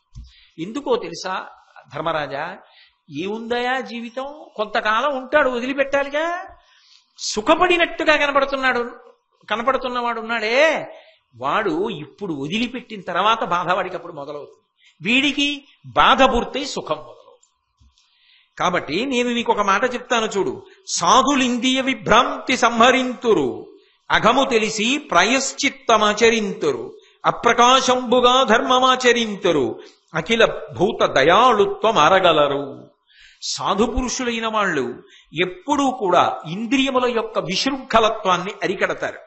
అలాగే పాపకర్మలేవి తెలుసుకుని ఆ పాపకర్మలు చెయ్యకుండా ఉంటారు. తాము ఏదైనా మంచి పనులు చేస్తే దాన్ని చాలా రహస్యంగా ఉంచుతారు. అడగక ముందే దానిని చెప్పరు.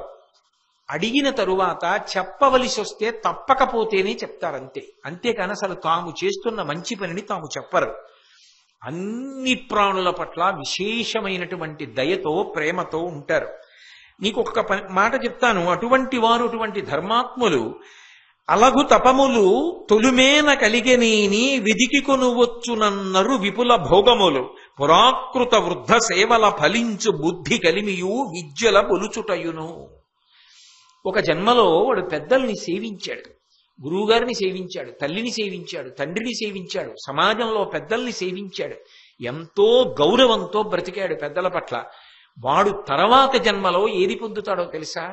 గొప్ప విద్యావంతుడు అవుతాడు. ఒకసారి వింటే వచ్చేస్తుంది, ఒకసారి చూస్తే వచ్చేస్తుంది.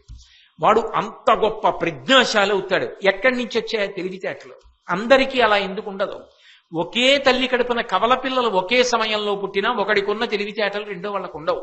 ఎందుకు ఉండవు అంటే వాడు జీవుడు గత జన్మలలో ఏది చేశాడో దాని వలన అది ప్రాప్తిస్తుంది.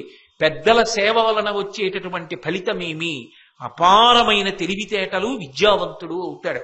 అలాగే తొలిమేన అహింసారుచి కలిగిన దీర్ఘాయువందు కారణభూతంబులు భువరా, ఇవి ఈ గుణములు లేమియు కీడులకును మూలంబరయన్.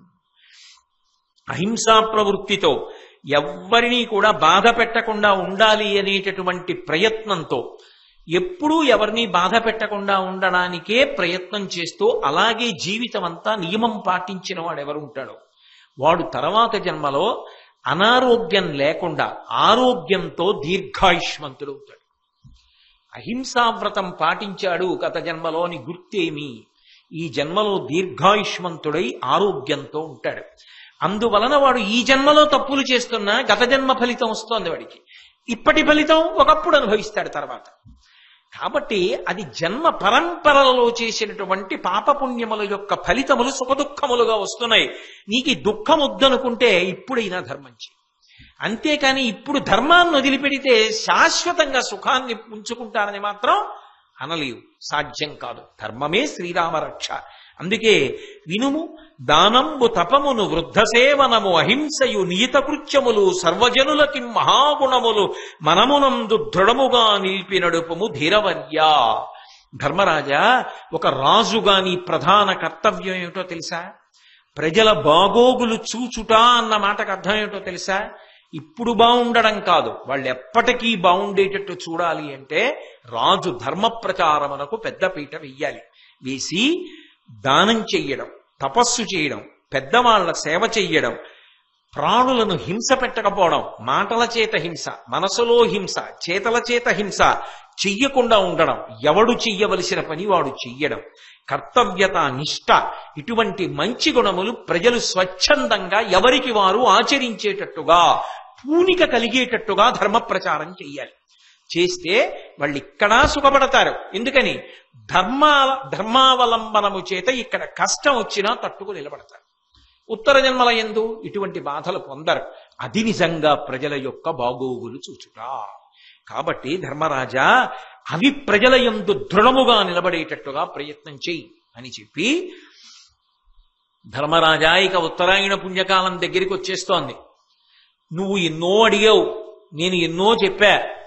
ఇక పైన ఉత్తరాయణ పుణ్యకాలం వచ్చాక రా.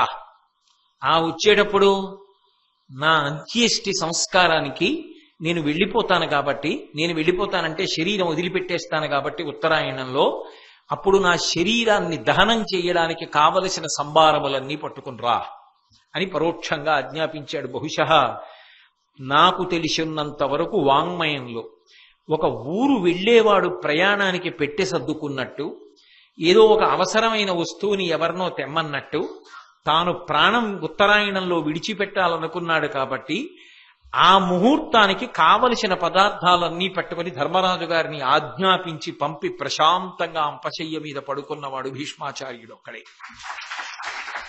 ఉత్తరాయణ పుణ్యకాలం వచ్చింది, మాఘమాసం అష్టమి తిథి వచ్చింది. ధర్మరాజు గారు వచ్చాడు.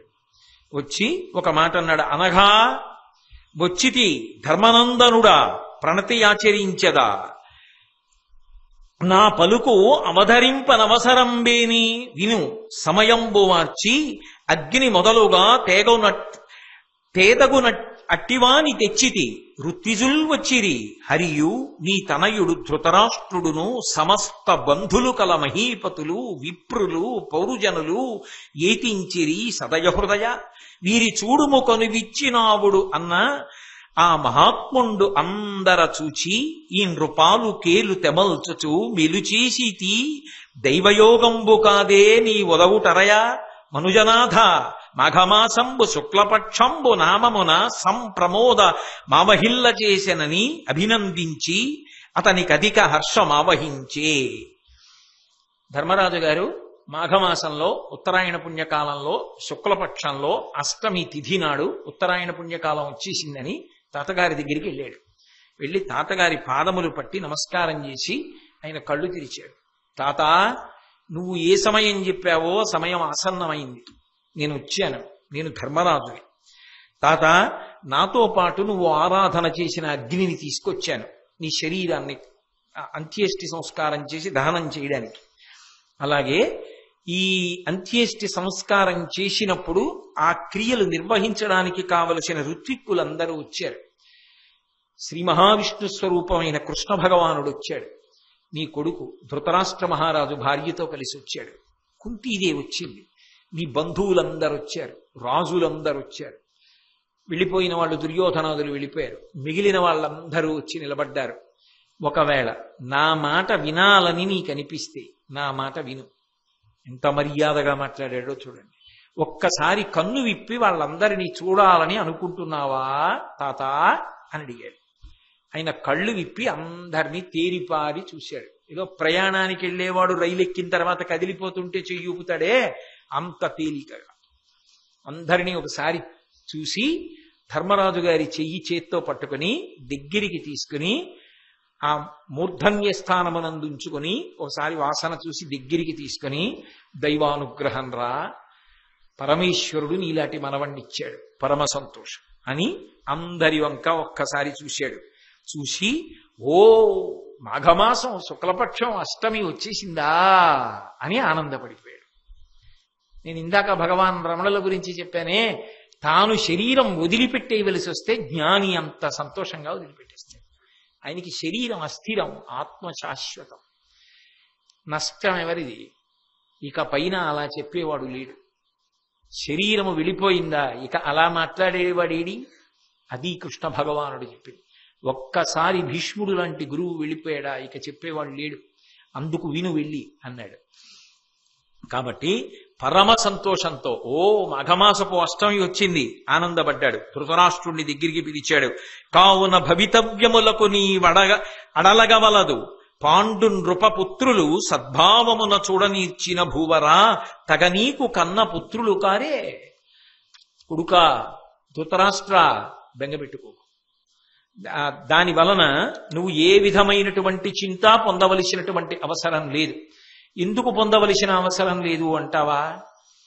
కారణం ఒక్కటే, నువ్వు చేయగలిగిన ధర్మం నువ్వు చేశావు. వ్యాస భగవానుడు ఎప్పుడూ నీకు మంచి మాటలు చెప్తూనే ఉన్నాడు. నీ కొడుకు దుర్యోధనుడు వినలేదు. జరగవలసినటువంటి నష్టం జరిగిపోయింది. దుర్యోధనాదులు మడిసిపోయారు. ఇప్పటికైనా నీ కడుపున పుట్టిన బిడ్డలే పాండవులని అనుకుంటే నువ్వు సంతోషంగా వాళ్లతో కాలం గడపగలవు. వీరిన్ పరిపాలింపుము వీరల శుశ్రూష చిత్తవృత్తి ముదమునన్ కూరగా, ధర్మసుతినిపై కారుణ్యము కలిగి పనులు గరపము నిమ్మిన్. వాళ్ళని పరిపాలన చెయ్యి, చక్కగా వాళ్ళకి మంచి మార్గం చూపించు. నా కొడుకులు అనుకో, దగ్గరికి తీసుకో, వాళ్ళకి మంచి మార్గం చూపించు. పెద్దవాడివై పెద్దరికాన్ని వహించి ఉత్తముడిగా హాయిగా శేష జీవితాన్ని గడుపు అన్నాడు. అని ఒకసారి బంధువులందరి వంక చూశాడు. చూసి కృష్ణ పరమాత్మ వంక చూశాడు.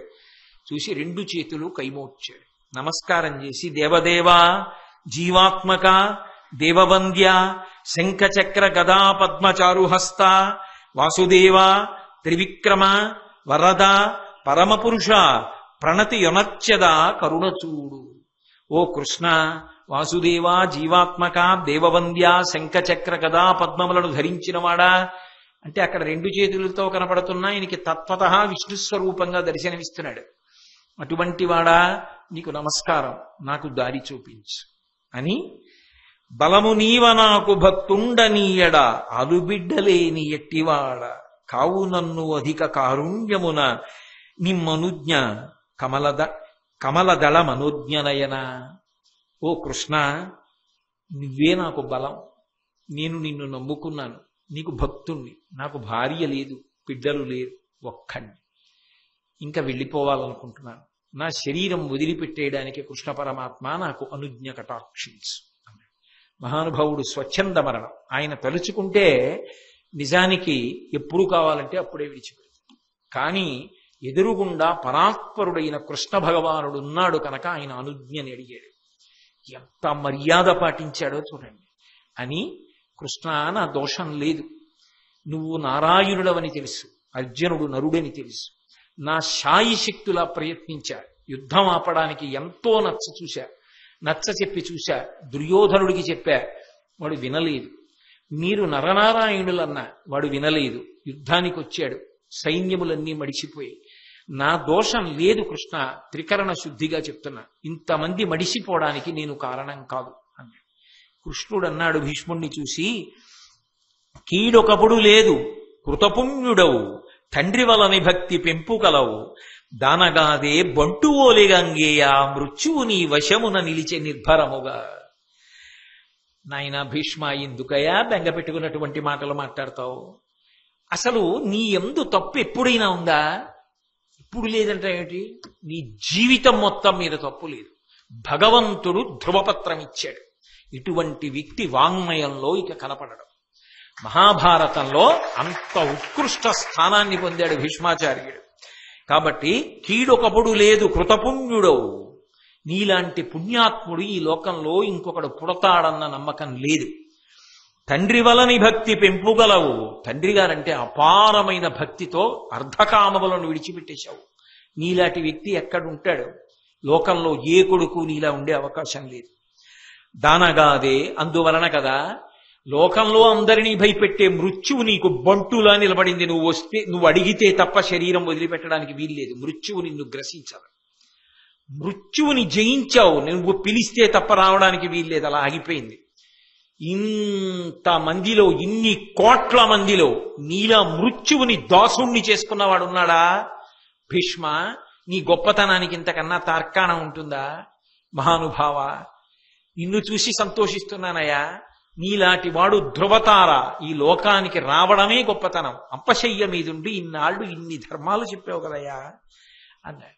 2 కందుల ఆనంద భాష్పాలు పడుతుండగా కైమోడ్చి చేతులతో నమస్కరించి కృష్ణ భగవానుడి యొక్క అనుమతి తీసుకుని ఒకసారి అందరి వంక చూశాడు. మీ అందరి అనుమతి అడుగుతున్నాను, ఇక నేను బయలుదేరుతున్నాను, శరీరం వదిలిపెట్టేస్తున్నాను అని ఒక్కసారి ధర్మరాజుని గారిని పిలిచి దగ్గరికి తీసుకుని కౌగిలించుకున్నాడు. చరమ సందేశం, ఆఖరి మాటలు చెప్తున్నాను, బాగా వినండి. క్రూరత్వాన్ని విడిచిపెట్టండి. మనసులో కాని, శరీరంతో కాని, క్రియచేత కాని ఎన్నడూ క్రౌర్యంతో ప్రవర్తించకండి.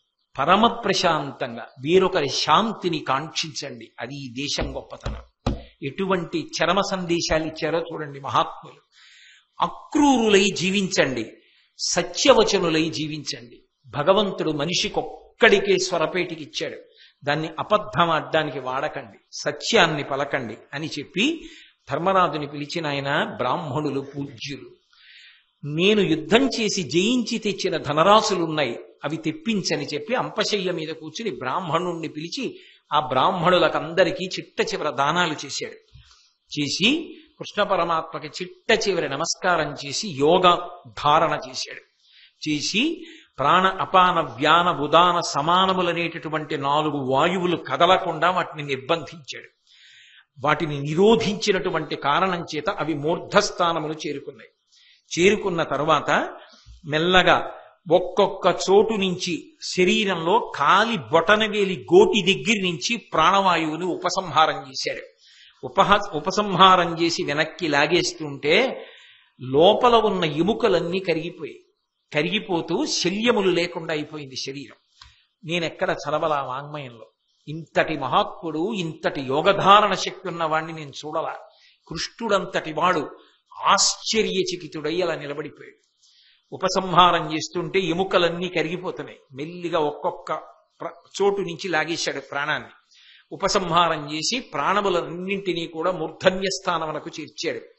కపాలాన్ని భేదించుకుని ఒక గొప్ప జ్యోతి పైకి వెళ్ళిపోగానే అందరూ చూస్తూ నమస్కారాలు చేస్తున్నారు. అది అంతర్ధానమైపోయి వెళ్ళిపోయింది. చూశాడు కృష్ణ భగవానుడు, ధర్మరాజు, వీళ్ళందరూ చూశారు.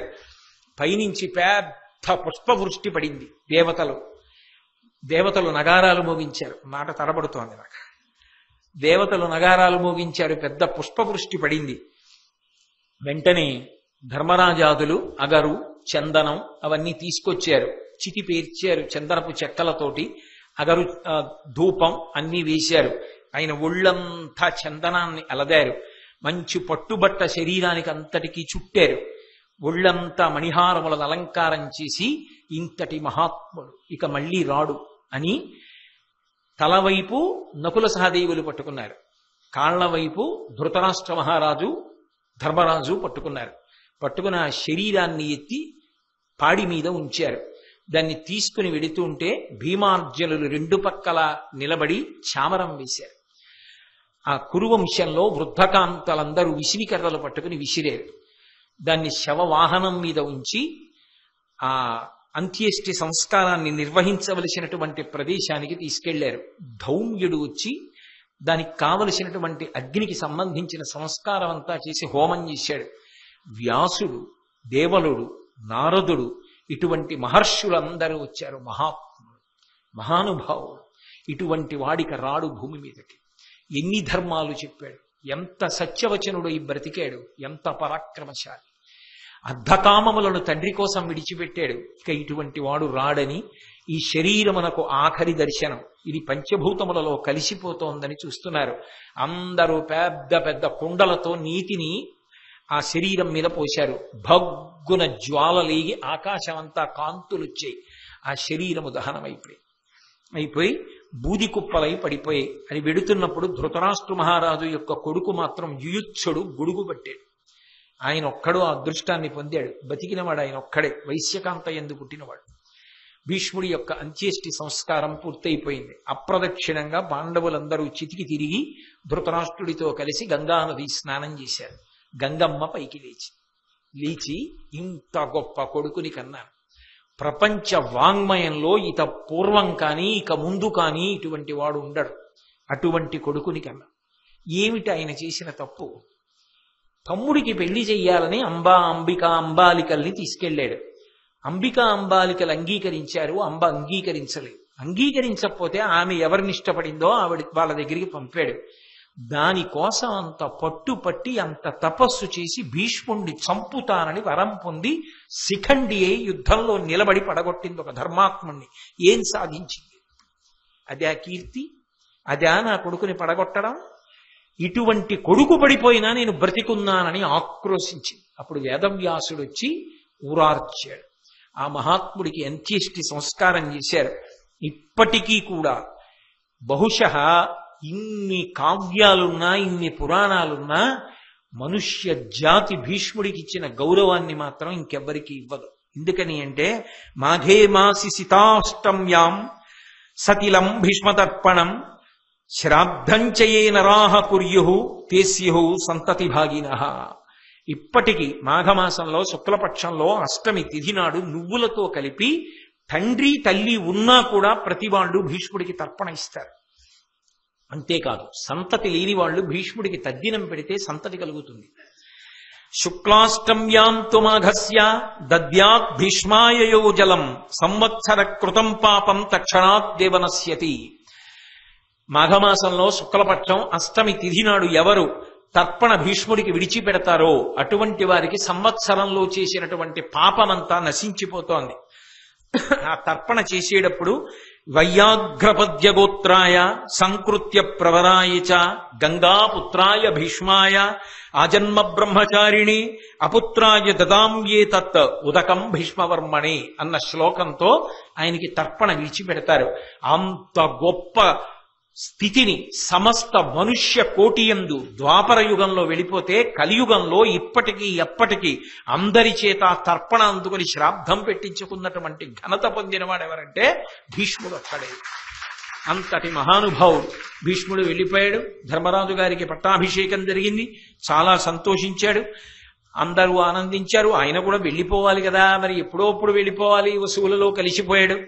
ఉన్నన్నాళ్ళు ఉన్నాడు. లోకములకు అందించవలసిన ధర్మాన్నంతటినీ అందించాడు. ధర్మరాజు గారు పరమ ధార్మికంగా రాజ్య పరిపాలన చేశాడు. ప్రజలందరూ సుఖశాంతులతో ఉన్నారు. అందరూ ఎక్కడ చూసినా కృష్ణ కృష్ణ కృష్ణ అని కృష్ణనామాన్ని గానం చేశారు. ధర్మరాజు గారి పరిపాలనలో ఎక్కడ చూసినా ప్రజలకి ధర్మమునందు అనురక్తి. అంత అనురక్తితో చక్కగా అందరూ ధర్మానుష్ఠానం చేశారు. మహాభారతం ఇంత గొప్ప ధర్మాన్ని అందించింది. అత్యద్భుతంగా అలా ఆ ధర్మరాజు గారి యొక్క పరిపాలనలో భూమి అంతా కూడా సస్యశ్యామలంగా నెలకి 3 వానలతో పుత్రపౌత్రాదులతో అందరూ శోభిల్లగా, ఎక్కడూ దొంగతనాలు లేకుండా, ఎవ్వరూ వైధవ్యాన్ని పొందకుండా పరమ సంతోషంగా అందరూ ఆనందంగా జీవితం గడిపేటట్టుగా, ఎక్కడ చూసినా ధర్మకార్యాలతో పెద్దల యందు గౌరవంతో సమాజ హితంతో జీవనం చేస్తూ ఉండగా పరమ సంతోషంగా రాజ్యపాలన జరిగిందన్న మంగళవార్త దగ్గర ఇప్పుడు మే 22, 21 నాకు జ్ఞాపకం లేదు, అప్పుడు మొదలుపెట్టినటువంటి భారతం మీద ప్రసంగాల్ని ఇవాల్టితో పూర్తి చేసేస్తున్నాను. ఇక్కడితో ఆ ప్రసంగాల పరంపర పూర్తయిపోయి మళ్ళీ ఎప్పుడో ఈశ్వరాజ్ఞ అయిన నాడు పునఃప్రారంభం చేస్తాను. అలా ప్రారంభం చేసిన రోజున శ్రీకృష్ణ భగవానుడు అన్నదానితో ప్రారంభం చేస్తాను. వ్యాస భగవానుడు అని మొదలుపెట్టి నాకు జ్ఞాపకం ఉన్నంత వరకు మహాభారతంలో వ్యాసుడు, మహాభారతంలో కుంతి, మహాభారతంలో గాంధారి, మహాభారతంలో సైంధవుడు, మహాభారతంలో శల్యుడు, మహాభారతంలో హిడింబ, మహాభారతంలో ఘటోత్కచుడు, మహాభారతంలో మహానుభావుడు అర్జునుండే పడగొట్టినటువంటి కొడుకు ఆయన గురించి, అలాగే ఉలూచి, వీళ్ళందరి గురించి మాట్లాడాం. ఆ తర్వాత మహాభారతంలో అసలైన వాడు విదురుడు, ఆయన చెప్పినటువంటి నీతి గురించి, ఆ విదురుడి తర్వాత మహాభారతంలో ద్రోణాచార్యుల వారు, తర్వాత మహాభారతంలో భీష్మాచార్యుల వారు. ఇన్ని విశేషాలు 18 పర్వాలు పరిశీలిస్తూ చెప్పడం అంటే అది నా గొప్ప కాదు. కృష్ణ భగవానుడి అనుగ్రహం చేత ఏదో నా చేత భగవంతుడు మాట్లాడినంతా మాట్లాడాను. మీ అందరూ ఇంత కాలమైనా, వానైనా, ఎండైనా అంత భక్తితో, అంత ప్రేమతో, అంత ధర్మానురక్తితో ఇంతకాలం నుంచి ఈ ప్రసంగాలకు వచ్చి ఆదరభావంతో విన్నందుకు మీ అందరికీ హృదయపూర్వకమైన కృతజ్ఞతలను ఆవిష్కరిస్తున్నాను. మళ్ళీ ఏ డిసెంబర్లోనో ఎప్పుడో మళ్ళీ భగవదాజ్ఞ ఎప్పుడైతే అప్పుడు మహాభారతం మీద ప్రసంగాలు ప్రారంభం చేస్తాను. మీరు అలాగే కూర్చుంటే నేను మంగళం చెప్పి రేపు జరగబోయే శ్రీకృష్ణాష్టమి ఉత్సవ వేడుకల గురించి ఒక ప్రకటన చేస్తాను. మంగళాశాసనపరై మదాచార్య పురోగమై సర్వైశ్చ పూర్వైరాచార్యై సత్కృతాయాస్తు మంగళం. మంగళం కోసలేంద్రాయ మహనీయ గుణాత్మనే చక్రవర్తి తనూజాయ సర్వభౌమాయ మంగళం. ఉమాకాంతాయ కాంతాయ కామితార్థప్రదాయినే శ్రీగిరీశాయ దేవాయ మలినాథాయ మంగళం. సర్వం శ్రీ ఉమామహేశ్వర పరబ్రహ్మార్పణమస్తు. స్వస్తి.